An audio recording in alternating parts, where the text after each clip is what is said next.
Hey, my name is Khari Wyatt, playwright. And if you want to learn more about my play Speakeasy and Antaeus.org, check out this conversation. I am excited theater's back again because it's a community. You know, the people who attend theater are people you tend to see at all the other theaters. So if you see them at one theater, you'll probably see them at another theater. The performers, the stage technicians, it's like everybody supports theater in some way. So it's nice to be back in that community and in that environment. And also, live performing is something different. You know, the anticipation of it, the anything can happen nature of it, you know, because anything can happen. You know, it's like a bad analogy, but it's like a car accident. You can't look away, right? Like, is this going to go well? Is this not going to go well? Is there some kind of mistake that was made that happens that people have to get past? So live is always good because of the energy of the people.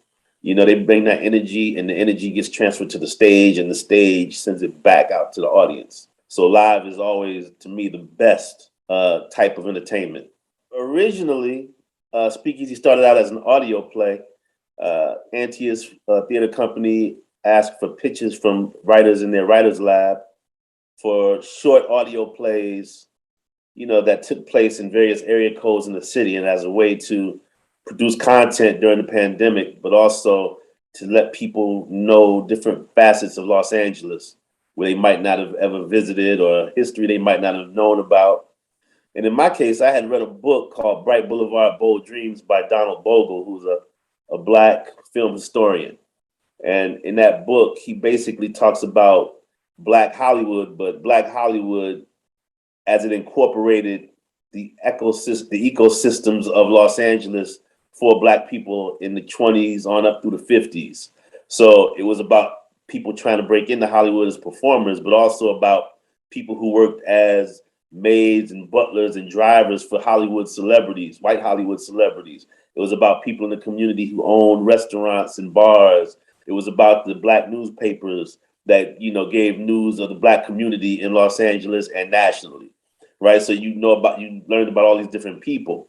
And they also used to have what they call speakeasies. There were people who would, after hours, after the clubs shut down, after the restaurants shut down, after the bars shut down, would host like parties at their house where they would cook and have people come through and sing and entertain. And, you know, my idea came from, it germinated from that. But what I wanted to incorporate also is not just what was going on Central Avenue at that time, but also what was going on nationally for Black people. Because the Black community, even though there's a Black community in every city, in every state, there is a connectedness. Even though there might be different ways of dressing, there might be different customs, different slang, it's still one big community. And what affects me here in Los Angeles will impact somebody in Harlem or somebody in DC or somebody in Boston. That's just the way it is. So I wanted to bring in the interconnectedness of the Black community into the piece. And that's where I came up with the idea to incorporate the Montgomery bus boycott that was going on in 1956 in Montgomery, Alabama, and tie in that Central Avenue corridor history in Los Angeles, and use the speakeasy as a means of the people in Los Angeles getting involved in that boycott in Montgomery. How was I able to extend the themes and elongate the play from the short audio piece? Pretty simple, because it was all in my mind. I had always kind of seen what the extension would be. So in the audio play, it all takes place inside a house on 42nd Place off of Central Avenue in South Central Los Angeles. But based on what the story is, which is the wife, Bird Ivy, and Daddy August, who's a local bar owner in South Central, coming together to hatch a plan to run speakeasies in rich areas of the city, make money, and send that to Montgomery. I knew that ultimately we would need to see what happens when they go to Beverly Hills to run a speakeasy, because it's a situation that's fraught with tension, right? 1956, Black people didn't just move around Beverly Hills or Bel Air or Malibu or any wealthy area, right? You were taking chances at night after hours. So I was able to just bring that into the second act, basically, and go to them and show them how they operated, how the speakeasy operated, and the things that would go on inside that estate in Beverly Hills. You know, what James Baldwin called the soft racism of liberalism, right? They're going to a speakeasy in a rich area of the city. Obviously, the people there are fine with these people coming to their home, right? So there's a comfort level. There's a comfort level with the culture, with Black culture, within this estate in Beverly Hills, within this white enclave of basically what other people, their neighbors might say are troublemakers or liberal people, you know, people who involve themselves in other cultures and everything like that. But even amongst those people, you still have certain ways, certain racial soft racism, not intentional, maybe not intentional, but racism by virtue of not knowing, or by virtue of just being a person in this country who comes up in this country, and it's kind of osmosis, right? You get certain attitudes about certain things, and you look at things a certain way, because you've basically been trained. You've been trained up to think these things about other people, or not think things about other people. So what is the story arc of Speakeasy? Basically, a man comes home named Leon Ivy from a sojourn in Paris. He's a writer, and he left South Central LA and America so he could write his novel. And he comes back with a book deal a year later. And when he returns home to South Central, he finds his wife, Bird, a different woman than the woman he left. And she has a whole thing with Daddy August, who's a bar owner in South Central. And like, as I said, they are running speakeasies to raise money to support the Montgomery bus boycott in Alabama. And Leon is none too happy about that or the changes that's been made in Bird since he's been gone. Bird has basically stepped into herself as a woman, as a human being, and is finding her power. And Leon comes home to this, and that tension. And then also we go to show what they do in Beverly Hills and what that speakeasy is, and how that incorporates what they're trying to do for the Black community in a broader sense. Whereas Leon is a writer, and he writes about it. He writes about racism, and he fights with ideas. And it's the whole juxtaposition of how do you fight oppression? Do you fight it with ideas, with the mind? Do you fight it through direct action, where you hatch plans and you work schemes, however you have to do it in order to raise money and do the things you need to do in order to protest effectively? Like, what's the right answer? And so we go through Beverly Hills, and we see what happens in Beverly Hills, which, you know, some things are predictable, some things aren't predictable. But in the end, Leon and Bird come to a type of agreement on how to move forward. So the main themes of Speakeasy are how to fight back effectively. What's the best means of fighting back? Are the means of fighting back in the streets, protests, supporting protests, doing things to raise money in order to foster protests? Is it with the mind? Is it putting forth ideas in order to change thought processes of people? You know, that's one theme. The other theme, as I've said, is soft racism. It's like racism where the person might not even realize that they're saying something offensive, or that they hold a certain viewpoint that's rooted in racial stereotypes. And also man to wife, you know, or man to woman. What's her agency? You know, what's her value? What does he perceive as her value? You know, what is his role? What is her role? What is a marriage? You know, all of those things. Like, how much selflessness does it take to be with another person? Or how much selfishness does it take to realize what you need to realize as your own human being? So there's a lot of different things going on within the play. The actors and directors of Speakeasy, Bernadette Speaks is the director. She also directed the short audio play. And I've worked with Bernadette on other pieces of mine where she was directing my reading. excellent director. I met her at the Fringe Festival years ago. I saw a piece that she directed called Villain, which was about police brutality and the ramifications of it on both sides, within a police family and within a marriage.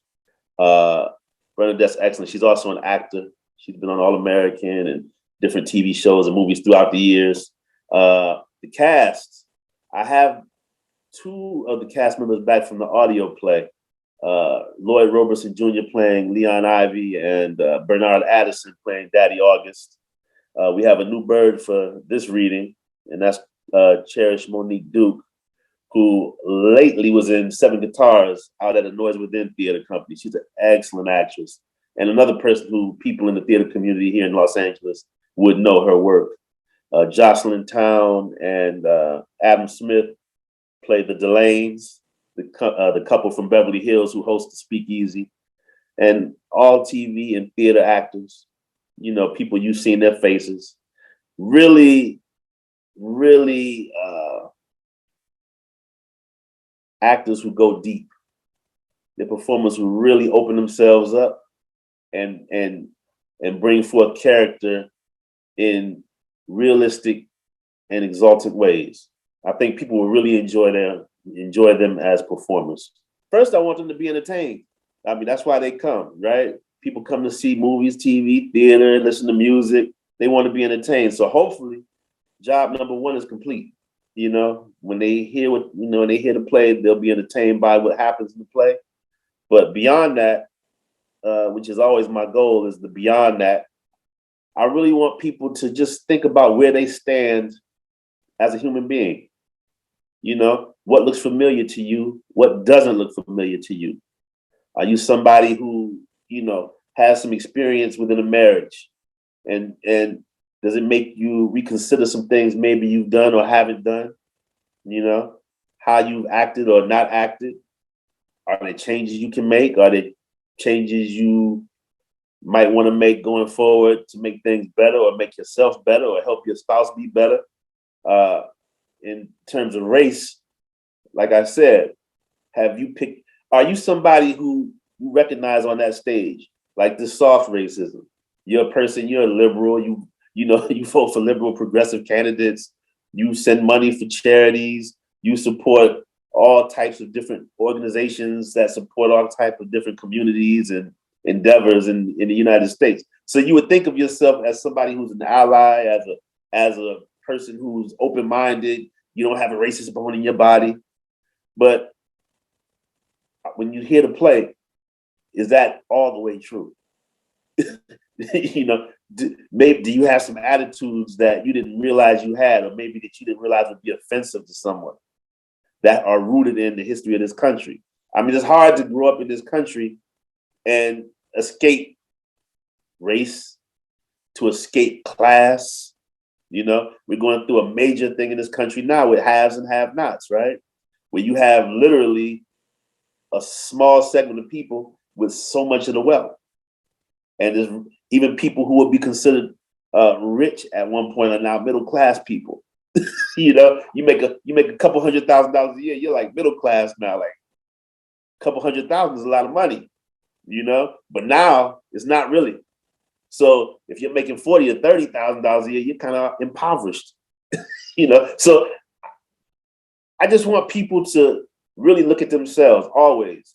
Is there anything in the story that resonates with you personally? You know, not just, yeah, I can see that from those people. Yeah, I see that behavior from my neighbor and his wife, you know, or yeah, I had a uncle who, yeah, he was cool, but then he would say these things, you know. I don't want people to look at it that way. I want them to look at it from personally, from you. Who are you? And do you recognize yourself in anything that happens in the play? What am I looking forward to when I hear the reading of this play? Really, I'm looking for, just from a creative standpoint, are the threads making sense? Is the dialogue as effective as it needs to be? Are the characters as well drawn as I thought they were? Are people just listening to the audience reaction? Are they resonating with certain characters over other characters? Are they resonating with certain situations over other situations? You know, is the totality of the piece coming through effectively just through the words? Because that's what theater is. Theater is the word. So are the things that are taking place in the play, the dialogue between different people, is that effective? And is it clear where people are and where people are not within the story of the play? Feedback is important because it really gives you an indication for the first time in a public setting how people related to the work, right? Because we, as a writer, is solitary. Nobody can really help you do it. You sit there and you cobble together, you get an inspiration, and then you start cobbling together the story in whatever way you cobble it together. Some people just start writing, like me. Some people outline everything first and then go off of that paradigm. And then some people do a mixture. But basically you have an idea, you get inspired, and you write the story. And then you get notes from other people who are like you, right? So you go to other writers, you go to dramaturgs, you go to people who are directors, actors, you get notes from them. Maybe you have like a reading or two internally. Like I at Antaeus, we had a couple readings of my play internally with actors, not directed, but just cold readings. And then you get feedback on that. But the public reading is the biggest deal because that's who the play is for. So for the first time, people who don't know you, who have maybe no idea about the creative process of a play, will get a chance to hear it. And then you'll get that feedback. You'll get that honest thought from somebody who's not a writer. You know, they haven't done it before. They don't know how difficult it was to produce it. They don't know the ins and outs of act breaks and scene outs and all of those type of things. They just hearing a story, and this is what I think about the story I just heard, whatever that is. And that is invaluable because it'll tell you if you're on the right track as the writer. As I said before, are things clear? Do they understand what happened? How do they relate to this character? How do they relate to the other character? How do they relate to people, those characters together? So it's the first time people who have no skin in the game of creating theater, but are just consumers, get their input. There's my play and there's 4 other plays. They should attend because one, it's time to get together again. It's communal. You'll see people who are like you, who love theater, who love entertainment, who love being in that space, and you're able to come together and be together. That's the first thing. The second thing is you are helping create the theater of tomorrow. You come to the reading, you hear it, you give your feedback. Hopefully you're entertained, but also hopefully you are getting things out of the piece that might show you some things about yourself. But then in the feedback you give, it also helps us as writers, directors, actors get better and maybe be more effective if need be. And also, the more successful the readings are, the more apt they are to be produced. So if you like what you hear and you let the theater know about it, maybe you see a production next time and not a reading. So the people who come to the theater live have a lot of authority. They have a lot of power over what they see going forward on stage. Why is the Antaeus Theater Company's Playwrights Lab so important? Well, firstly, it gives writers a chance to express ourselves. That's number one. You're in a community of other writers. Everyone understands each other in the most basic sense, which is as a creator. It's hard to write. It's not an easy thing to do. You come up with stories out of whatever inspiration you got, and then you just cobble together this world and you cobble together people out of nothing, and you really do struggle and wrestle and try to make it the best it can be. So you have an environment of supportive allies, so to speak. Everybody wants you to get it to where it's the best it can be because they're in the same boat as you, right? And so That's the main importance, is just to give you a place of encouragement, a place of inspiration, a place of support. But then beyond that, it also allows writers to make a name for themselves or make a name for ourselves, not just in Antaeus, but all over the theater community in Los Angeles, because so many writers who are members of the Playwrights Lab have had productions at other theaters in Los Angeles. So people know about the lab, people in theater know about the lab, and it allows for us to produce excellent work and also spread out that work from Antaeus and outward. Why should other playwrights and actors get involved with Antaeus Theater Company? Because it's a community. It really is a community. It's a place where you can be the best version of yourself, whatever that is. If you're a writer, if you're an actor, there's a call to action that will impact you. You're helping other people, but you're also helping yourself, and you will be helped by other people. So it's like a nice world of creativity, a nice cocoon of creativity. And the work that comes out is really excellent work. I mean, there's some really impactful playwrights and actors in Antaeus. It's different than a lot of places because the actors we have at Antaeus, I mean, it's a company. And, since the pandemic, there's been more actors added. So it's even a bigger company now. And the people there have been working in the business. I mean, it's top-notch people. And they're people who've done movies and television and Broadway and off-Broadway and regional theater. I mean, you have a lot of experienced, well-hewn actors who have worked in various places. And to have access to those actors when you're reading your piece is phenomenal, because it's like a stage performance every time your work is read in the lab. It's not just a throwaway. Like, people come and bring their A game all the time. Every time it's like they're trying to audition, and every time you present a piece, it's like you're trying to audition. It's not competition. I don't want to say it's competition, but it's an environment where everybody brings their best, period. Everything means something. Like, your work tonight means something. The fact that you're presenting this work to us means something. The fact that I'm going to act in this particular reading of these 20 pages or whatever it is, it means something. Like, everybody's trying to show to their best levels. People should subscribe to the season at Antaeus this year. First, supporting theater will enable theater to enable theater to go forward, right? So you subscribe this season. Not only do you support this season, but that money will support next season as well. So it's a gift that gives in perpetuity and then comes back to you if you're a theater lover, because there'll be more things for you to see. In this season, Hamlet, a classic, Shakespearean classic, which is what Antaeus is known for, is something that if you've been to Antaeus before and you love classical theater, that's for you. It's a nod to you.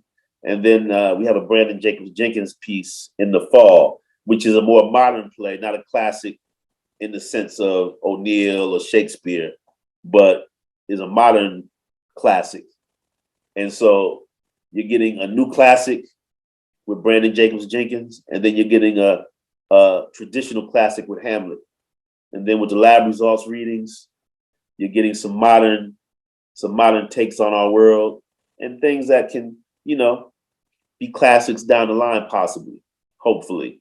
Ever since the pandemic hit and all of the racial reckoning, and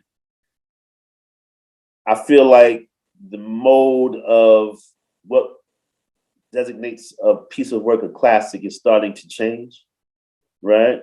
Like, I think there are classic plays that have been written by different people, however, they weren't considered classics because of the color of the people, right? So I think that is something that can start to change now. Now that people are aware of how theater history has, pushed certain people to the margins, I think now people can look at the work for its own sake and say, hey, this work is big. This work is top notch. I think this work going forward might be a classic. Why are theaters like Antaeus and other theaters in need of community support? Well, like I say, theater is communal. And theater, I believe, at its best, not only entertains, but teaches us about ourselves, shows us where we are in the world, right? Artists are reflectors of the times. They're reflectors of history. They're reflectors of what's possible in the future. And when you support theater, you are supporting the evolution of humanity, basically. I mean, I know it sounds grand, but that's what it is at its root, is not only this performance, but what this performance is saying, what the piece is saying, what the audience is getting from it, and what the audience is reflecting back to the artist. You know, Shakespeare wrote about class and race, and that was in the 1600s. And we're still talking about those very same things. It's humanity is what theater is. And so when you support theater, you are supporting an honest evaluation of what our times are for the future generations. And you're supporting the historical knowledge that you might not have or other people might not have. And you're supporting possibilities of the future, all within the work that is done in the theater, from the writers to the directors to the actors. Hey, my name is Khari Wyatt, playwright of Lab Results Reading Series, Speakeasy. For the Lab Reading Series, it's my play, Friday, April 1st at 8 p.m. Then you have Asia Houston's play here on Saturday, April 2nd. Sean Abity's play, Ghost Bicycle, Saturday at 8 p.m. on April 2nd. Steve Apostolina's play, Killer, on Sunday, April 3rd. I believe that's at 2 p.m. And then Deb Height's play, Cycle Forward, Monday night, April 4th at 8 p.m. All of these, I've heard all of these plays. I've seen them all developed. Some very quality work and some great themes. I think the audience will get a lot out of it.